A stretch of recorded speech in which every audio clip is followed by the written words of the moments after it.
आप सभी को जय मसीह की। मैं परमेश्वर का धन्यवाद करता हूँ इस सुंदर समय के लिए जो प्रभु ने हम सबके जीवनों में दिया। मैं आप लोगों के साथ एक वचन को शेयर करना चाहता हूँ। लूका की पुस्तक उसका 8 अध्याय वचन 22 से लेकर 25 तक पढ़ेंगे। फिर एक दिन वह और उसके चेले नाव पर चढ़े और उसने उनसे कहा, आओ झील के पार चले। अतः उन्होंने नाव खोल दी, पर जब नाव चल रही थी तो वह सो गया। और झील पर आंधी आई और नाव पानी से भरने लगी और वे जोखिम में थे। तब उन्होंने पास आकर उसे जगाया और कहा, स्वामी स्वामी, हम नाश हुए जाते हैं।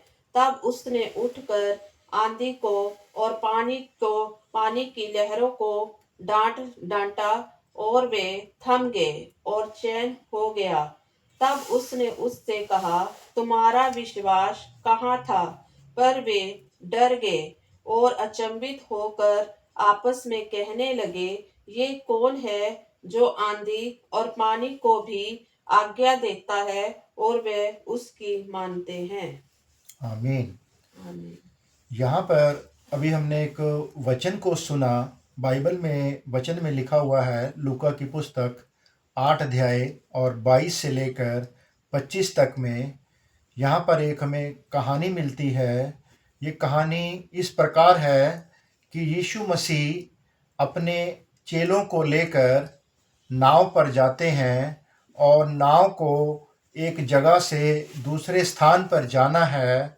और जैसे ही यीशु मसीह के साथ उसके चेले नाव पर चढ़ते हैं, और क्या होता है कि इस सफ़र के बीच में यीशु मसीह जाकर नाव के पिछले हिस्से में एक स्थान है और वहाँ पर जाकर यीशु मसीह सो जाते हैं।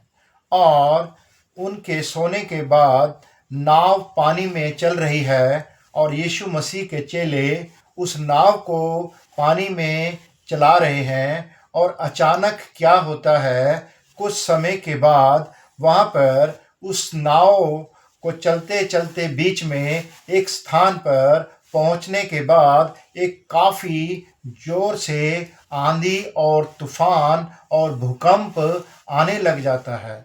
और जब आंधी तूफान आता है और नाव के अंदर पानी भी उसके साथ अंदर पानी भी बढ़ने लग जाता है।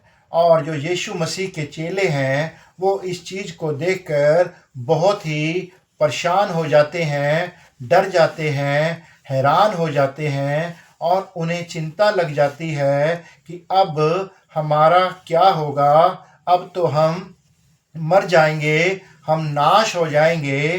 तो उन्हें ख्याल आता है कि हमारे साथ नाव में यीशु मसीह सो रहे हैं। और वे यीशु मसीह के पास जाते हैं और पास जाने के बाद यीशु मसीह को उठाते हैं और उन्हें कहते हैं, स्वामी स्वामी, हम नाश हुए जाते हैं। यीशु मसीह वहाँ पर उठकर खड़े हो जाते हैं और खड़े होने के पश्चात वहाँ पर आंधी और तूफान को डांटने लगते हैं। और जब आंधी और तूफान भी यीशु मसीह की डांट को सुनकर थम जाता है, रुक जाता है, तो उसके चेले आपस में बात करते हैं भी ये कौन है जो आंधी और तूफान भी इसकी बात मानते हैं।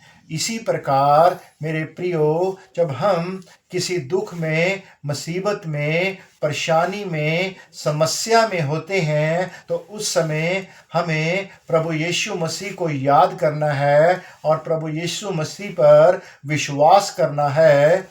उसके विश्वास करने के द्वारा जब आप उस आंधी और तूफान को, उस मुसीबत को, उस परेशानी को डांटेंगे तो वह आपको यीशु मसीह जो हैं वो समर्थ देंगे, नया शक्ति देंगे और नया बल देंगे। और उसके डांटने के द्वारा वो दुख, मुसीबत, परेशानी आपकी ज़िंदगी से चली जाएगी। जिस प्रकार यीशु मसीह ने आंधी तूफान को डांटा, आज यीशु मसीह हमसे बात कर रहे हैं कि मेरे प्रियो, आप लोग डरे नहीं। यदि आप प्रभु यीशु मसीह पर विश्वास करते हैं और आपने विश्वास किया है, तो यीशु मसीह कभी भी आपको शर्मिंदा नहीं होने देंगे, कभी भी आपको निराश नहीं होने देंगे। बस आपका जो विश्वास है वो प्रभु यीशु मसीह पर बना रहना चाहिए।